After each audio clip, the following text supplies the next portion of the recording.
Welcome everybody to another episode of IGN Unfiltered, our monthly interview series where I have the pleasure of sitting down with some of the best, brightest, most fascinating minds in the games industry. Today my guest is Scott Miller. He's the co-founder of 3D Realms and has worked on a ton of legendary games over the years. Scott, thanks for coming by. Glad to be here. So I always like to start at the beginning. I'm always curious where people come from, and I was really interested to read your bio because your father was a NASA engineer who worked on the Apollo and Gemini launches. Do you have any interesting stories that he told you from like the sort of behind the scenes stuff of that? God, I wish I did. I mean, he said he knew all the astronauts because, growing up, I was fascinated by all this stuff. Yeah. This was when the original Star Trek was coming out, and I'm kind of dating myself here, but I was totally into all this stuff. My father, he's let me know that like some of the stuff he designed is still on the moon. Wow. Like he said that, they weren't supposed to do this, but like he would take like a magic marker and he put like his little initials Sure. like on the back. Little Easter egg. Yeah, well, exactly. There's Easter eggs up there. So yeah, that's, I mean, he's got some good stories about NASA. He loved it there. And when the Apollo missions, they finally ended in the early 70s, he ended up taking a job and going to the sort of like the Area 51 of Australia. So we ended up moving to Australia there, and I went all my high school years there, and he worked in this super secret sort of joint American Australian base that, That's cool. To this day I don't think there's any photographs that exist of this place. It's that secret. Wow. And he worked there until he retired. Wow, that's awesome. So from what I read about you, you seem like you got the bug to make games, video games, pretty early. So I would presume that given his line of work, your father was probably pretty encouraging with your initiative there. I guess he was. He helped me buy my first computer back, which I bought a Commodore PET. But the thing is, I got into a lot of trouble because I still lived in Australia, and in our high school, we got a very early PC. It was called a Wing 2200. It was like the first integrated PC ever. It had the screen built in, the little floppy drive. Yeah. And anyway, so I ended up taking an elective to do this class. And it was the only class in all of school, elementary and high school, where I ended up getting a D. I did not understand what computers were about.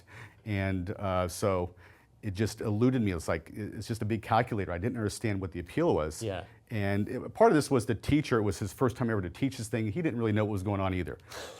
So anyway, after that class, during later in the school year, I remember my friends saying, "Hey, Scott, we're going to the computer after school. We're going to fool around." And I'm like, "Why?" And they were like, "Well, we're playing games." And what? And so I went there, and what they would do is there was like magazines back in the day, like Byte and Creative Computing, and they would type in these games. Right, and you could put them in and put them in the computer using the basic language, Yeah. and suddenly you were playing this game. And that's when the big light went off, and I go, "Oh, this is amazing." And so what happened was, I really got into it, and I'm like 15 at the time, to the point to where, we'd be kicked out at like 5 o'clock, so we'd have like 2 hours after school between 3 and 5. I would unlatch the window. That's great. And sneak into school after dark, and I'd be up there with no lights on, just the green glowing screen, and I'm typing in programs. And I got away with this for months, and then one day, I got called into the principal's office, and there's that computer teacher, and he found my disk, and somehow they knew I was there, and the principal's looking at me across the desk, and he's like, "This is pretty serious, Scott," and he says, "What do you think we should do?" And I'm like, I'm thinking I'm going to get suspended and stuff. He says, encourage you more, maybe? Anyway, and the principal said, the teacher has looked at through your stuff, and it's actually really impressive, so I'm going to make a deal with you.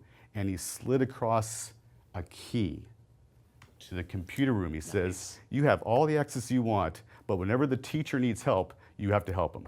That's awesome. That's great. Yeah. So that they thought well enough to encourage you rather than... Yeah, and it's not, I never damaged the computer, so No. they recognized that, and so they gave me access, and yeah. So you mentioned the D, that you're only one ever, but did it, after the light went on, Did it turn into an A after that? Well, I never took the class again. Oh, okay, all right. But yeah, I mean, It would have. It sounds like. finally, I realized computers have a purpose. Yeah. To make games. So, fast forwarding to as you start to do this professionally and devote your career to it, you basically, it's fair to say, I think you basically invented shareware. Well, that's going a step too far. I mean, Okay. shareware existed. There was a lot of utility programs out there, and there were a couple of games that had been released, but they were not making money. In fact, some of the experts at the time, like John Dvorak, had written like this article. I've still got it in my storage somewhere, where he said, games cannot make money in shareware, and he had all these reasons why. But he was kind of right. Because the thing is people will not pay for something they've already got in their hands. Right, and I guess I should have to remember that our audience is much younger than either one of us, and so shareware is effectively you get even more of a game than what we know today as a playable demo. You're giving away like a quarter of the game, right? Well, that's sort of the innovation that I came up with. I mean, a lot of programs like McAfee and a lot of these guys are making their money in shareware in the day. That's where they got their start. And I figured out that for games though, people just weren't willing to pay.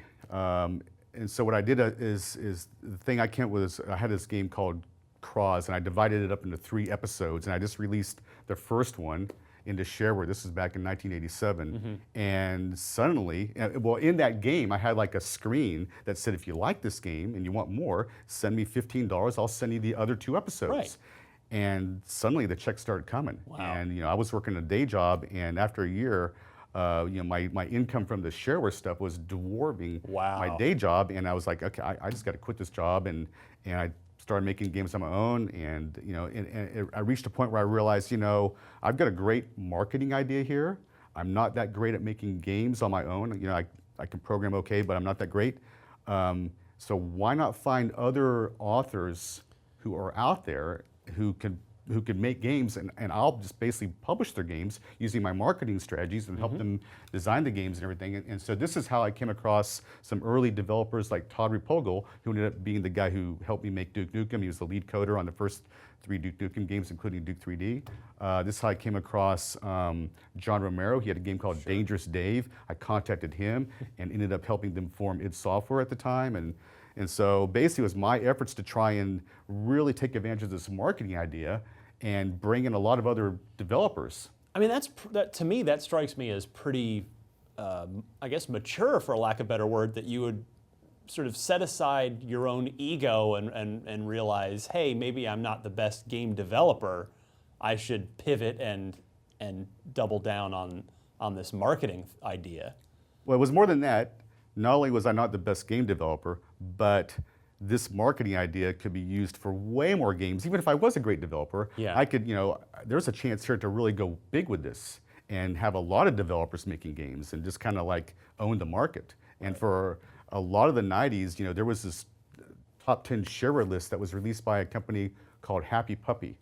And they were the de facto list. And there was times where we had, 8 of the top 10 games on that list. We were all over the place there. So as you're sort of popularizing the idea of shareware with games, did you get a lot of pushback from within the games industry from other developers, or was everybody pretty much seeing those top 10 lists and going, oh, this is clearly something we should be partnering up with Scott and Apogee on? A lot of people started to approach us, but early on we did get pushback, and it's probably the greatest pushback I got from any company was id Software. When I approached them and told them about the idea, they were completely in disbelief that you could make money. And I was like, look at my Cross games. They're making, they were making like $150,000 a year off this crappy little, ASCII-based, dungeon crawl game that was kind of based on Rogue and just wasn't that good. But the marketing idea was such that it was bringing in the money. And so they said, well, tell you what, we'll give it a shot, but you need to pay us for development. And I said, well, like, what do you need? They said, $4,000. And I didn't even blink. I was like, here's the check. Here's the check. And they came back to me and they had this little 1-paragraph thing that was Commander Keen. Yeah. And so they were, it was like a 4-month project, and they would send me little demos. And I remember every time I got a demo, I was so impressed with them. I would send them an extra check, like $100, and I would write in a little memo, I'd say pizza bonus. That's great. And to this day, if you ask Tom about it, he still remembers. Tom Hall, yeah. Yeah, Tom Hall. He's one of the founders of it. They were so amazed that I was sending them money that I didn't even need to. But I was just, I want to keep these guys happy. They're doing good work. And so yeah, just. But when the game finally came out, and suddenly they were making, we were making I think $20,000 a month off this little Commander Keen game, which, for us, guys who 20-something guys. Yeah, right? This was big money. They immediately realized, okay, this is something, and that's when they left Softdisk and became very serious about creating its software. They actually moved to Dallas, from Madison. So we could be working together on future games. Yeah. And Yeah, I mean, is it fair to say? I mean, I'm jumping ahead a little bit, but do you think Doom episode 1, Knee Deep in the Dead, is that the most ubiquitous, successful, popular shareware ever, or is there another one that comes to mind? That's probably number one. I mean, I feel like that was just monumental back in the early when I mean, Wolfenstein was massive. Yeah. And then Doom blew it away. Yeah. So when you founded Apogee in '87, you mentioned '87. So and you kind of had glossed over a little bit. It's like, oh, you've realized, hey, I can quit my day job. What was the day job? What was your sort of original career aspiration? I mean, was it game development? I mean, I was working for a computer science degree, but I was also writing. I was actually writing a weekly column in the early to mid '80s about computer games for the Dallas Morning News. I was writing for different magazines at the time, like Compute. That was a big magazine back then. And I knew I wanted to be in computers somehow, and I figured that eventually I'd get my computer science degree. That was like a long road to get that degree, which I never finished. I dropped out of the semester I was going to end up graduating because I felt like I needed to give this company a real shot. Yeah. And all my friends thought I was crazy, and then like. Well, your parents, was your dad not thrilled about that, or how was he with that? He's actually been pretty supportive. Yeah, good. So I congratulate him on that because I guess the thinking is I'm still young, I can make mistakes and recover. But it was my friends who gave me the most grief. And then like a year later, they're all working for me. Well, that works out. Yeah, and we're all friends to this day. And well, George Broussard is a person who you've known a long time, seemingly played a very, very important role in your life with Apogee, which became 3D Realms.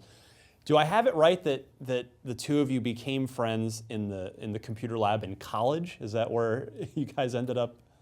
Well, when I moved back from Australia, I graduated in Australia, but I had to come back here, and because it's summer there and winter here and that kind of stuff, I actually came back here and did and graduated here also. So I went to school my last half of the senior year to get an American graduation. Yeah. Which was important to go to college here, and that's when I met George, is in the computer lab, and the computer lab had an Apple II machine, and so we would end up going there, and I had previously been working on that computer, that Wing 2200, and here's this Apple II, which is a step ahead. It's got color graphics.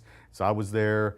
He was a regular there, and we would spend a lot of hours after school, the typical nerds, playing around on this computer and getting to know each other, and became friends. To the point you wrote a book together, which Right. you have. Yes, you yes, brought it. Yes, I brought a book because we were big into the arcade games. Yeah, I wanted to ask you about that in a second too. And so we were these guys who in Dallas, we were winning all these tournaments, and he was expert at certain games like Pac-Man, and I was into games like Missile Command and stuff. And so we decided, let's, I don't know if you can see this here, let's write a book.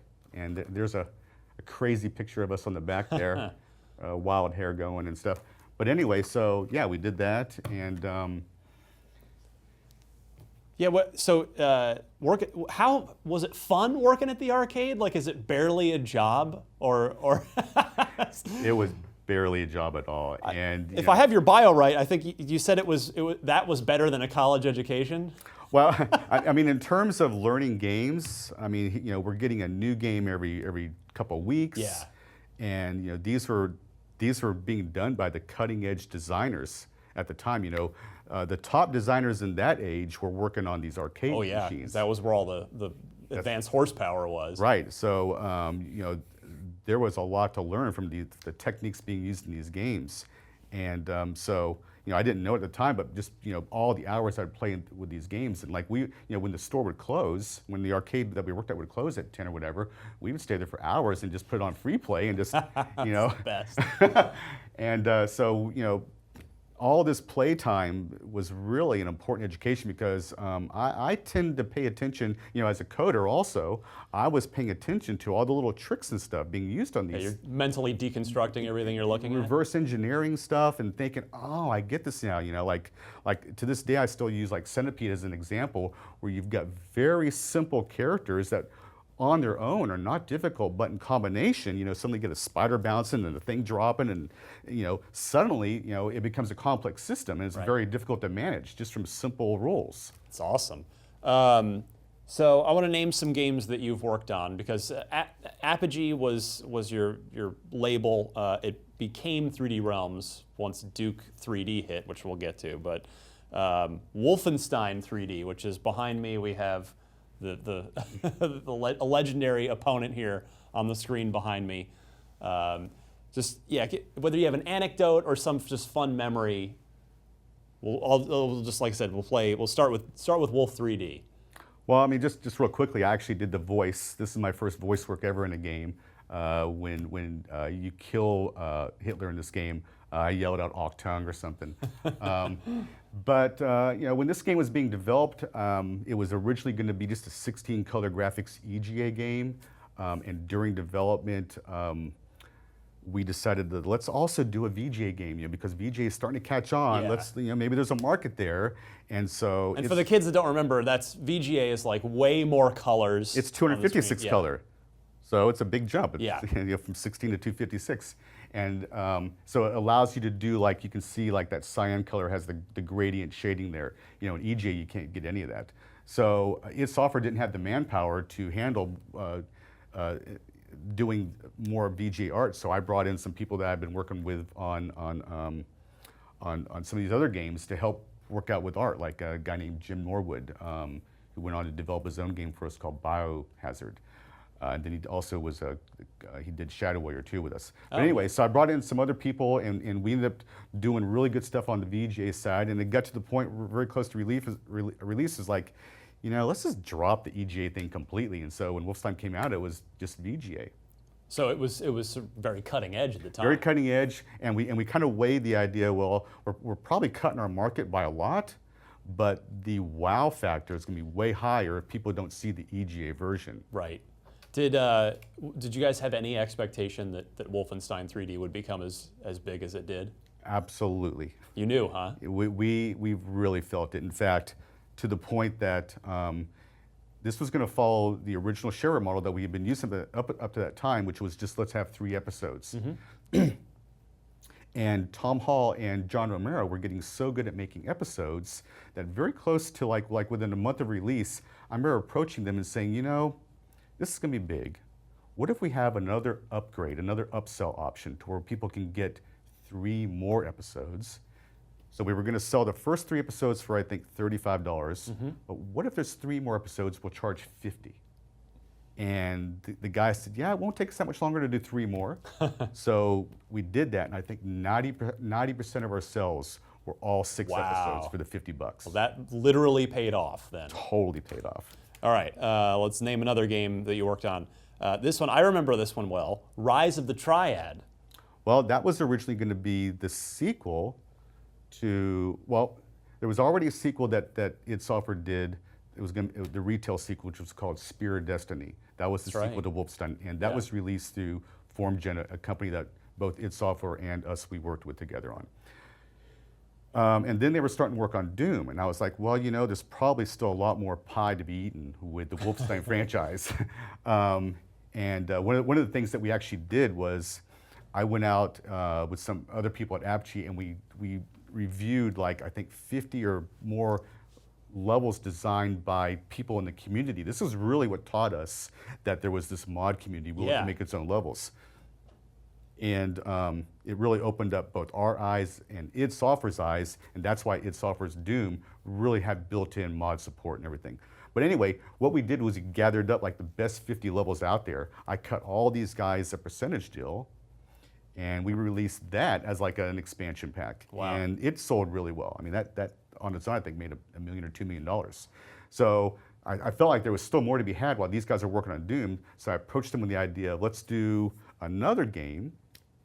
And Tom Hall had, I think, left id by that time, and Tom Hall could be in charge of this since he was intimately involved with Wolfenstein the whole time. So we hired Tom Hall, and the game was going to be called Wolfenstein: The Rise of the Triad.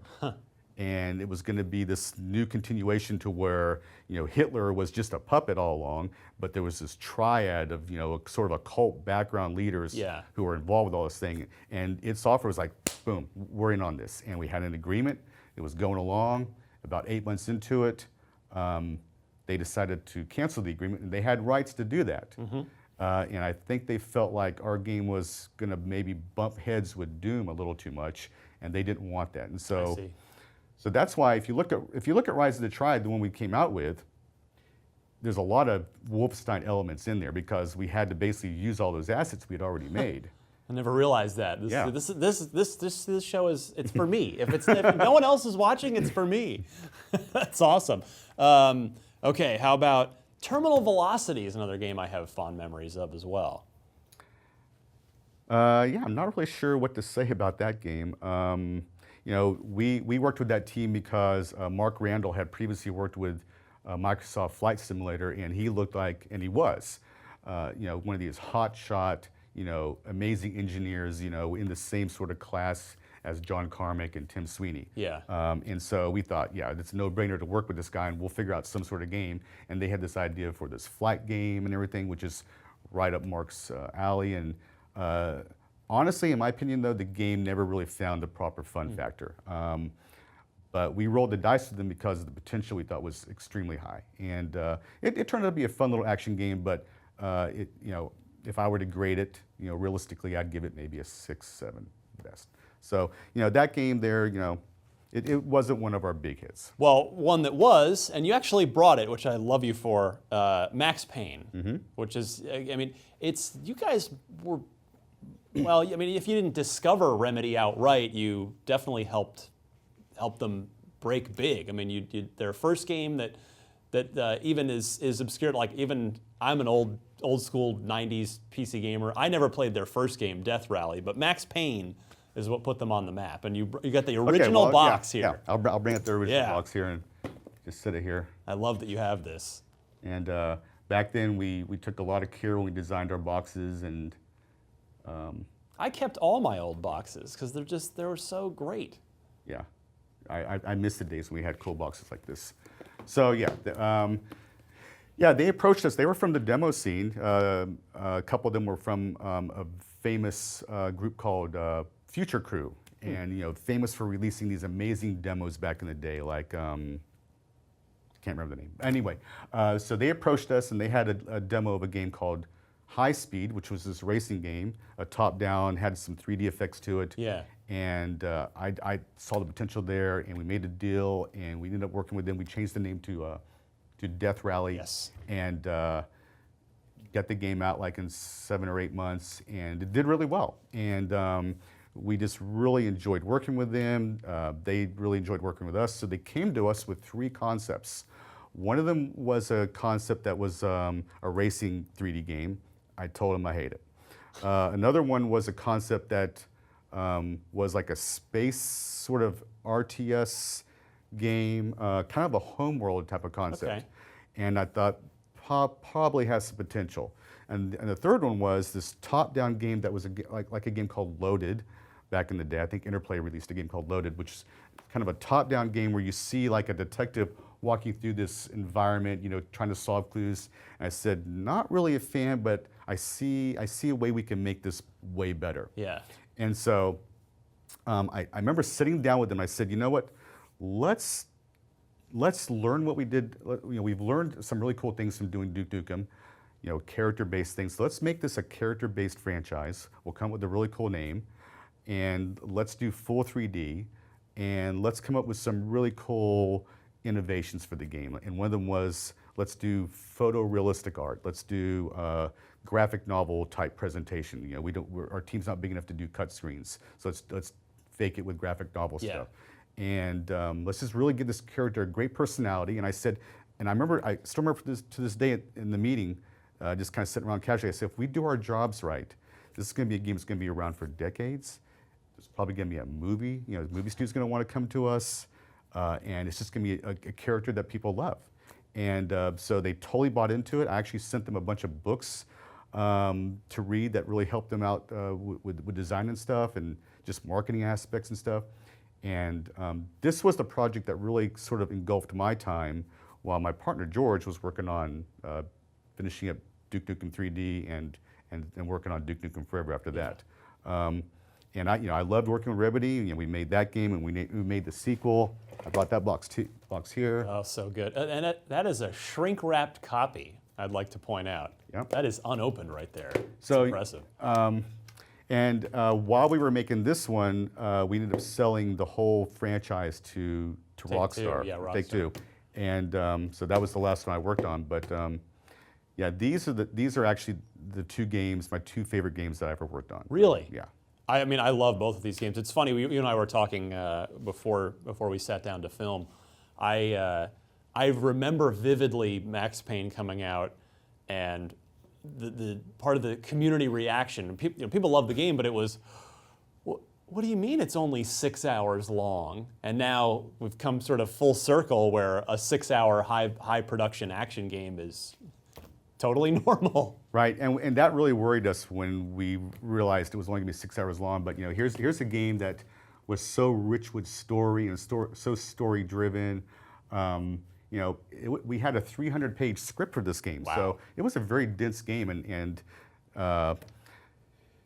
it's not all about action with that game. But there's so much story there, and the people loved it for that. I think people forgave the fact that it was a short game. We even dropped a multiplayer, and originally we were supposed to have multiplayer. We dropped really? that.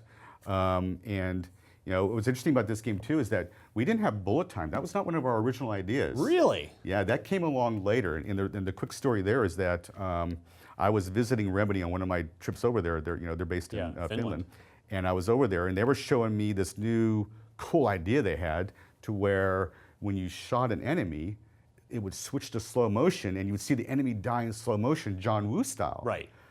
And I was like, guys, that is cool, but we need to find a way to make that gameplay, not just a showy effect. Right. Let's let's make our character do that. He needs to be able to activate this mode and make that part of gameplay. And so they went to work on that, and then a month later, we had it. Wow. Humor me with a curiosity real quick, too. Because I remember I played both of these games on PC as they came out. I was just heavy into PC gaming, but I'd started work at Official Xbox Magazine as, I think Max Payne 1 had already come out on the console port, and then 2 came along. And I was actually pleasantly surprised with how well they played on a gamepad, despite the very, sort of precision thing to it. Did they do well on consoles, or did really most of the money get made on PC with these games?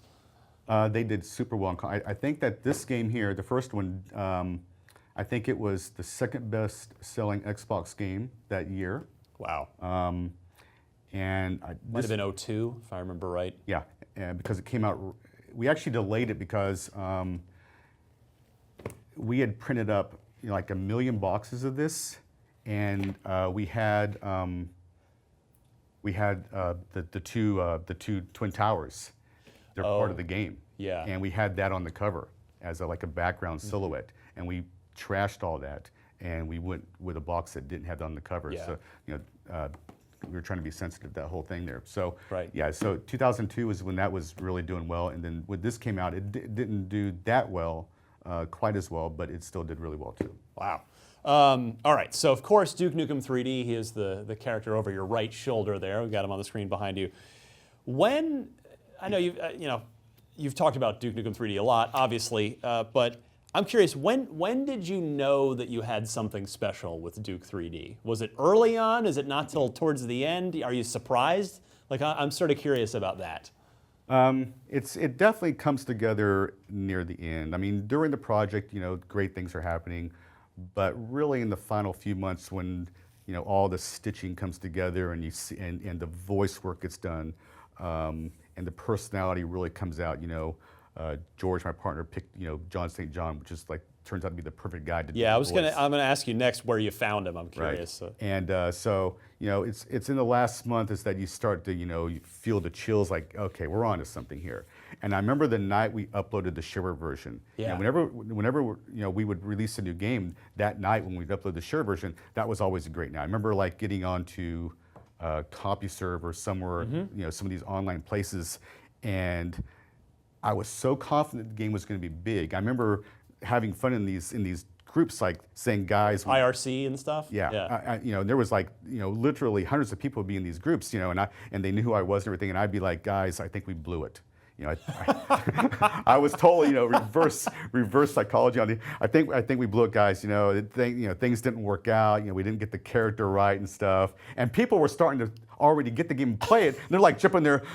Are you crazy? This is great, and so I couldn't pull their legs for too long because they started playing the game. But it was very obvious that we had a major success. And where did you find John St. John? I'm curious because that obviously became a perfect fit. Well, I have to give all the credit to my partner George on that one. He had a contact at this voice agency, and what his whole deal was, he had been playing a game called the LucasArts game with the motorcycle. Full Throttle. Full Throttle, right. And he loved that voice, and he told the voice agency, we need that voice. We need a voice just like that. Yeah. And so they came up with John St. John, and a couple other people too. And John St. John, do that voice. George says, do that voice, and basically John St. John did his version of that voice, and hired him.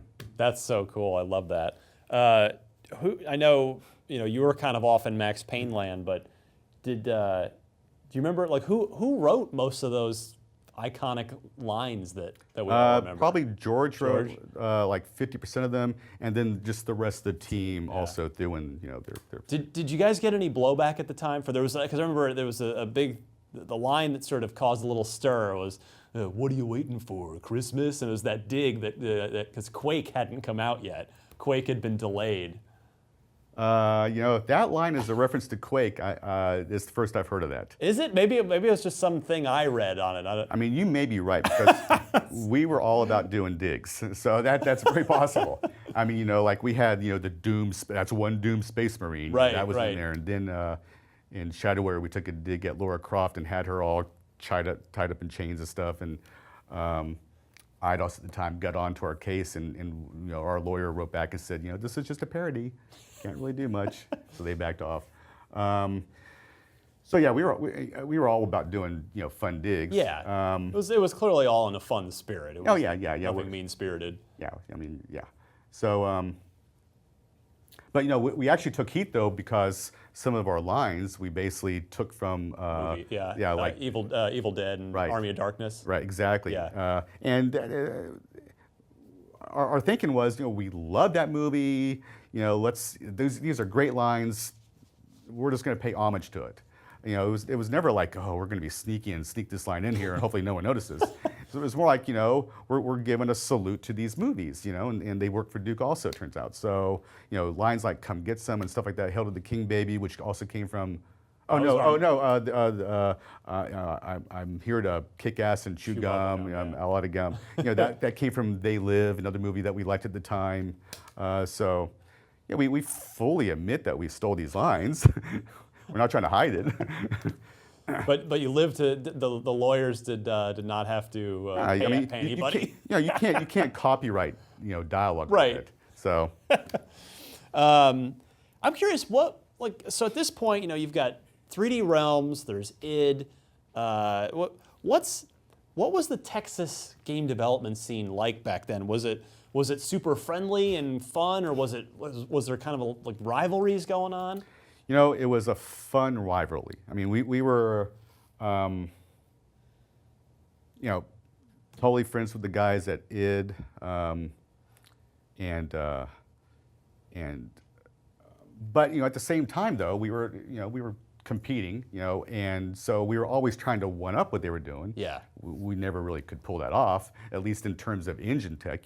John Carmack. They had a Carmack. They had a Carmack, right? That's like they have a Hulk, that kind of thing. So we could never one up him. So our whole deal was we're never going to beat Carmack at his own game, which is designing the best engines on Earth. So we need to do something else. We need to make our games more, give them more personality. Let's do some humor, because they had a very strict sort of design philosophy of let's just stick to the to the metal, to the core gameplay. Let's just keep it simple and stay on track. Where we decided let's throw in everything, including the kitchen sink. Let's give the character personality, humor. Let's add interactivity. Yes. Let's add little slopes and other little tricks if we can. So we played with all the edge stuff that they were leaving. They didn't want to touch because they saw it more as frivolous, really. So that's sort of where we sort of made our hay. I mean, that's what I remember most about Duke 3D is the interactivity that other shooters at that time were just not doing or not capable of doing. Yeah. That's what I love about it. Well, we had to do something that they weren't doing to stand out. Yeah. So I'm curious, just by how much did Duke Nukem 3D outsell and out revenue everything you'd done before? Like, is it like life-changing money at that point? Yeah. Yeah. Yeah. We had several people retire, including Todd Repogel. He stuck around and started working on Duke 4 a little bit, but then he's like, I'm tired of this, so he retired. Ken Silverman, the guy who designed the build engine, he did extremely well. So, yeah, it was pretty big money, and but our whole focus from George and I was we were never my partner, I guess, I never was a guy who wanted to buy Ferraris or all that kind of stuff. My partner bought some cars like that, but my whole thing was this money just simply gives us freedom from having to listen to publishers and do what they want. Yep. This This gives us the freedom to make what we want. And so that's how I saw it. And also we gave out super generous bonuses to everyone. Our Christmas parties were kind of famous back in the day for giving people fat bonuses and all these gifts and stuff like that. So I was always super happy to share the wealth. And that's what we did as a company. You were never tempted to just pack it in and go live on a beach somewhere? Never even occurred to me, and to this day it doesn't occur to me because this industry is just way too much fun. There's too much, it's too challenging. There's too much creative energy in it. So yeah. So after Duke 3D, I mean, you mentioned the Duke Forever project starts, which I'll ask you about in a minute. But Prey was I don't know quite where that fell in the timeline. My memory is maybe not quite serving. Well, there's two stages to Prey. The team that did Rise of the Triad, they began working on their next game, which was Prey. Okay. And this is when we had like a 1998 E3 demo that did super well. PC Gamer said it was like one of the games of the show. We even had a portal gun that was kind of like the game Portal, to where the character could shoot and create a portal and then make another one and go through it and kind of do really crazy things. Very mind-blowing stuff back at the time. Yeah, it was just we'd never seen that before. So we were really, Prey's whole gimmick was going to be portals. Yes. And the thing is that we could never really get over the hump of getting the engine finished. We brought in some other engine people, and it just never panned out. So we decided, let's just put all of our eggs into the Duke Nukem basket, Duke Nukem Forever at the time, and we'll revisit Prey another day. So our publisher, GT Interactive, actually had put $900,000 into the game. We paid them back. We said, here, you guys can take this money back. We're putting this game on hold, and we don't want you to pressure us. So that game kind of sat around, and then Mike Wilson, with the Gathering Developers, and 3D Realms was part of that at the time, he said, have you thought about bringing Prey back? And yeah, I would love to. And he said that there's this team Human Head who could do it. and Take-Two would From fund it. Wisconsin, from back Yeah. in Madison, yeah, offshoot of started by ex-Raven people. Exactly. And so I was all for it. And so we put together the deal, and I started working with Human Head, and me and their main guy over there, Chris Reinhardt. Yeah.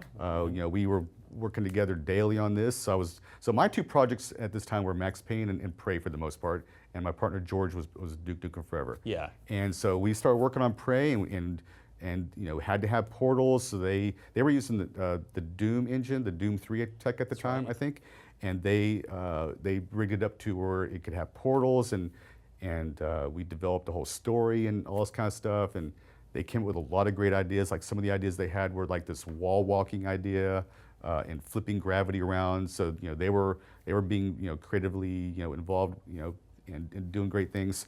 So.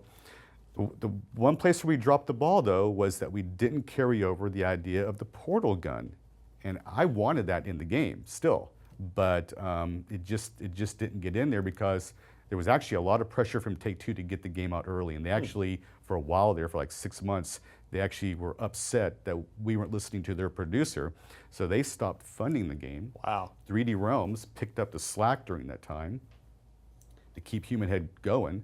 And because we were going to see it through no matter what. Yep.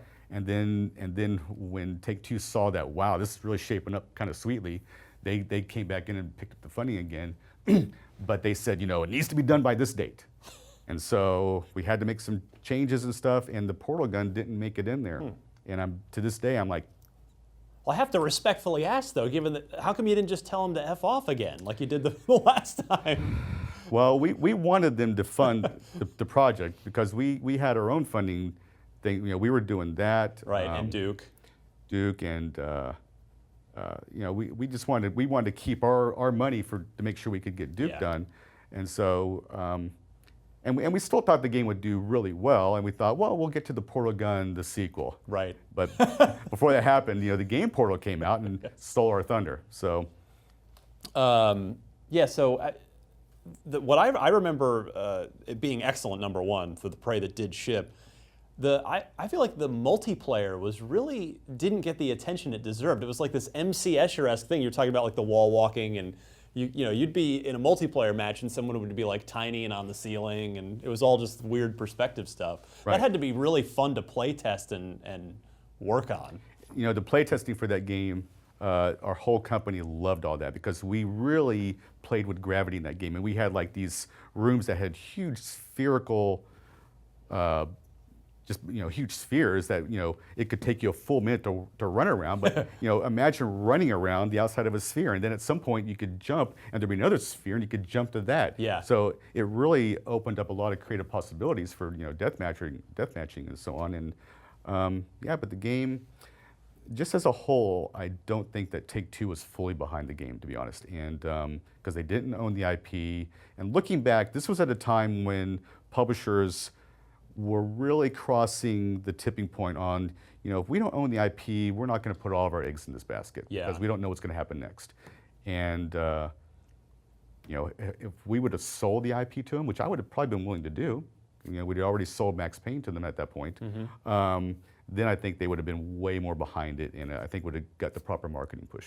Well, even though I don't want to jump too far ahead, but I mean, we're on the subject. I'm curious. Prey 2 was a game that never came out, pretty famously, and went through a lot of sort of public stuff.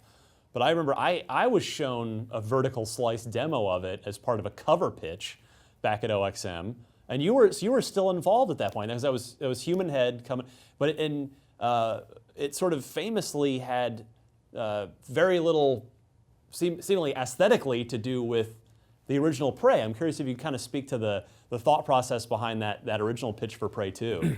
Well, we figured that the original Prey didn't do as well as we hoped.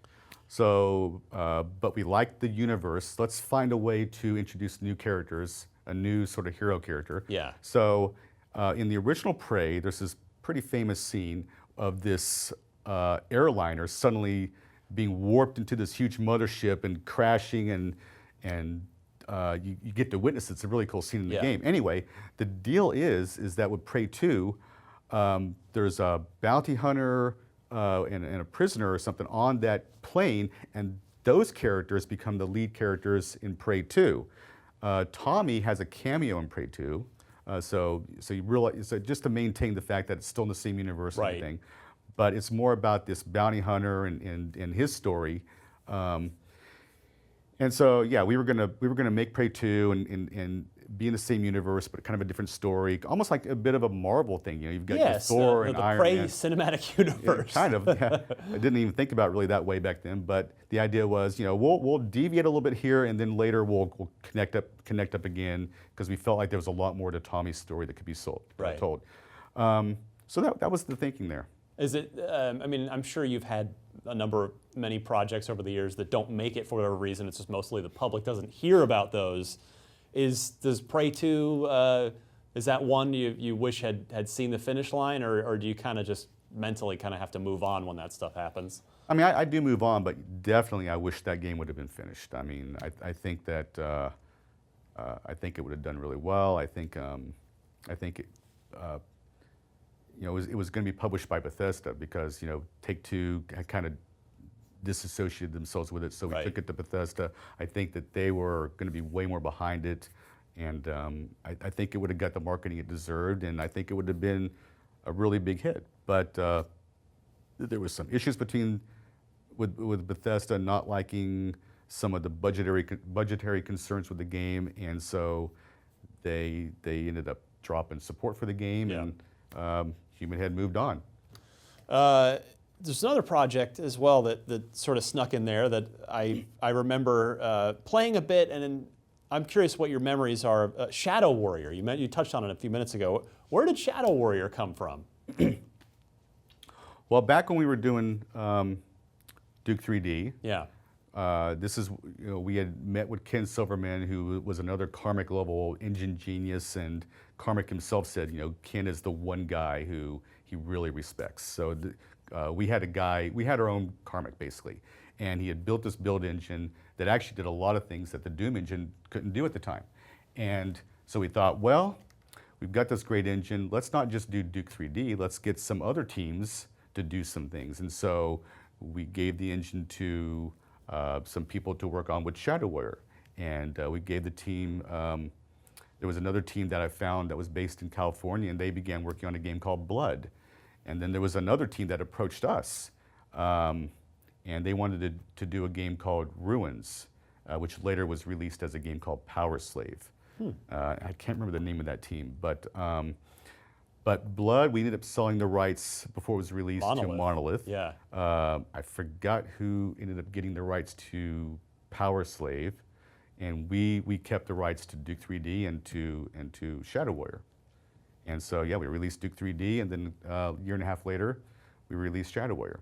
And so it's just sort of, it was a project born out of wanting to sort of get as much out of build as possible. Right, and we licensed that engine, I think, over 10 times to other companies and other projects. You know, there was games like William Shatner's Tech War, and another company did one called Witch Haven, and there was a lot of build engine games that came out back then that we really didn't have anything to do with other than just licensing the engine. You know, for its time, it was the most licensed engine. Right. But the thing is that by the time Shadow Warrior came out, it had kind of grown long in the tooth. You had Unreal, you had Quake. Yeah. And so, you know, this full 3D rather than 2.5D of the build engine. Exactly. Yeah. And so Shadow Warrior didn't really make the big splash, and so we never came out with a Shadow Warrior 2. Although a couple years later, like Devolver recently. I was going to ask you if you played the more modern version. Oh yeah. They did a really great job. It turned out really well. I loved it. I loved it. Exactly. We did a deal with Mike Wilson for them to take the franchise and to run with it. And yeah, so they've done 2 new Shadow Warrior games. So, all right, Duke Nukem Forever. I remember being completely floored by the reveal, which I believe at that point was the Quake 2 engine, and it was this Vegas demo with all these cool scenes in it. Did you know then? I'm always curious what the sort of the buildup is. Did you know you were gonna just blow the doors off the place? Or is it more of a nervousness, uncertainty? never really get that nervous about it because Duke was still on top of the world at the time, and we felt like we had kind of carved out our own space with our style of 3D games, where it was way more sort of over the top, crazy, campy fun, all this kind of stuff. And that demo was clearly like that. And but still, the fact that the reaction was as good as it was amazing. We actually even got a better reaction. I think the next E3 or 2 E3s later, when we had our Unreal Engine version. I think that was 2001. That was even a better reaction. But yeah, then it basically went into vaporware hell. So yeah, I was going to ask you. I mean, when you switch engines for the first time from Quake 2 to Unreal, I mean that's a big deal from a technological perspective. Did it feel like a big deal at that point, or it's just like, well, this is what the project needs, we're doing it, and it didn't? Well, Tim Sweeney and Jay Wilbur and Mark Rain all came down and gave us a great presentation and said, yeah, it's only going to take you a couple months to switch over, no big deal. And so, yeah, we did it. And George was, thinking, yeah, this game's going to give us a lot better features, a lot better tools. We'll be able to make a better game. So, at the time, it seemed to make sense. At what point did you start to worry that the finish line was not approaching? For me, around 2003, and I remember having conversations with George, about, I just don't think we are a big enough company to pull this off. And I even made suggestions about, what about handing this over to, for instance, Digital Extremes? And I talked to James Schmaltz over there, and he loved the idea. And Christoph Hartmann at Take-Two, he loved the idea. I just couldn't get George to buy in on the idea. Because I just felt like we were not, my argument to George was we need to almost like immediately double the size of our studio to get this thing out, because what happens is that, a new game will come out that blows the doors off of what we're doing, like Half-Life or Half-Life 2. And therefore let's go back to the drawing board and add more features to the engine. And we're just always playing catch up because our team's too small to ever really kind of get ahead and maintain the kind of lead we want. So, near the end there, we actually did finally embrace the idea of bringing in other producers and a lot more people, but it was just too late. And Take-Two had lost their patience with us, and they didn't want to keep funding anything else. So, but definitely 3 or 4 years before that, I saw the writing on the wall. Did you ever consider canceling it outright? No, I don't. It would have never have been necessary to cancel it, because Take-Two would have supported the idea of us giving the game to another developer. Yeah. So I think more or less just answered the question, but if you could go back in time, what would you have done differently? Well, I mean, I felt like I did all I could do. And when you have a partner, you can't just make a single decision and force them to agree to it. So I don't know what I could have done better. Yeah, fair enough. So did you play through the final game that ended up getting released, finished up by the X3D Realms crew and Randy Pitchford's team?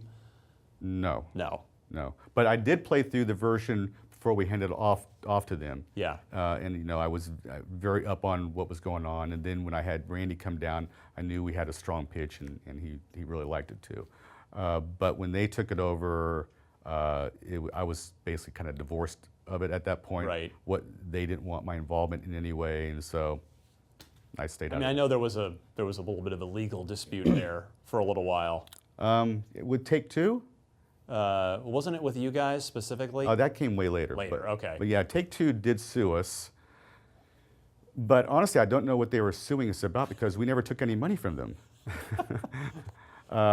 So I think I don't know what that was going to be about. But I saw it as finally, because it did scare George. I saw it finally as a way to hand this off to another another developer. Yeah. And since Randy, they were in the same, Gearbox was in the same town. Right. Randy got his start at 3D Realms. Started us, good friends, good relationship. So this is almost like a silver lining. This is like making lemonade from a lemon. So let's I was like, yes, let's give this to Gearbox and let them finish the game, because frankly I don't want anything to do with it anymore. And so that's how it all came together. So not even curious to play it. You were just sort of psychologically just done. Yeah. I mean, I guess after that long, I can understand and respect that for sure. Do you read reviews at all, or do you just try to? Oh yeah, I mean, I read a lot of the reviews. I mean, they were mostly medium kind of reviews. Yeah. There was a lot of really bad reviews, very few really good reviews. I was actually expecting, to be quite honest, Gearbox to put more effort into the base game. Mm-hmm. To really help the small team called Triptych, who were some ex-3D Realm guys. Yeah. Who were 8 of them or so, as I recall, right? Yeah. They were basically taking this all upon themselves. And when the deal was done with Gearbox, I was expecting Gearbox to add like 10 or 20 people in the short term to really kind of beef up the development muscle and and fix up a lot of the issues that were still in the game. I mean, even though it was an impressive demo at the time, there was still issues with it. But my understanding was that never really happened. Gearbox, what they did was they helped with the port. They brought in a port team. Consoles, but they basically let Triptych kind of finish up the PC version. And once again, I felt like that was an undermanned team. I give Triptych all the credit in the world for what they did. They performed, in my opinion, a miracle. A miracle to stitching together what was done to create what they did. But they needed more help for the base game. I mean, I didn't review it for OXM, but I did play through the game because I think I'm glad it's out there, because I feel like it's like living history that the public got to play this odyssey of a project. No, very true. That like it's there. You can walk through it, and it exists. And I appreciate that it was finally released, if for no other reason than that. Yeah. Would you want to see? Randy owns it now. Gearbox owns it. Would you want to see Duke come back and see him start up a new Duke project at some point? Well, yeah. I definitely want to see more Duke games. But based on like some of the lines, like I've heard, like that are like Duke and Bulletstorm, I don't really think they have the exact right picture of Duke's personality. I think they kind of missed the boat a little bit. So I'm hoping that if they ever do bring back Duke, that they at least get George involved for that reason, because George knows the personality inside and out, and so I think they need that help. Do you have any ideas that you've been sitting on for a Duke game? Well, I had the next one already planned out. Really? Yeah. I mean, the way Duke 4 was going to end, Duke was going to die, and it was going to be like this very kind of a tearful thing, and his commander, General Graves, whatever, was going to be there and stuff, and we were originally going to have Bombshell in the game, and anyway, so we were going to have this really kind of downer. I don't want to say downer, but he saves the day, but he dies doing it. Yeah. A little bit like, I guess, maybe the Superman movie, whatever. We're Superman, but obviously he was going to come back, and so Duke Nukem 5, which was going to be called Duke Nukem Vengeance. Yeah. V for 5. Nice. We always play around with that kind of thing, Duke Nukem Forever. That we're goofy like that. So the game had a name, Duke Nukem Vengeance, and it was going to start off being a Bombshell game, and then somehow we were going to bring Duke Nukem back, like a third into it somehow, Like a reverse Raiden in Metal Gear, or Arbiter in Halo 2, but the opposite. I like that. Yeah. That would have been cool. So 3D Realms has continued. It has lived on. We got a Bombshell game. Iron Maiden is in the works now. You've got some other things in the works. You seem to be the projects now seem to sort of be lovingly embracing that what is unfortunately now retro 90s style to it. How do you like game development now compared to compared to back then? It's you learn, and hopefully you keep getting better at your craft. And I think that Iron Maiden is an example. People who are playing Iron Maiden, which is based off our build engine from the 90s. Yep. It's kind of an updated version of the engine. It has some cool new features like colored lighting, way bigger maps, seamless level transitions, some stuff that the original build we couldn't do. Sure. So it's very modernized build, but it still has that very fast-paced, wide open, almost anything goes gameplay. And because the people who are involved with making this game have been around for a long time now, and a lot of us were around back when the original build games were being built, we've learned a lot.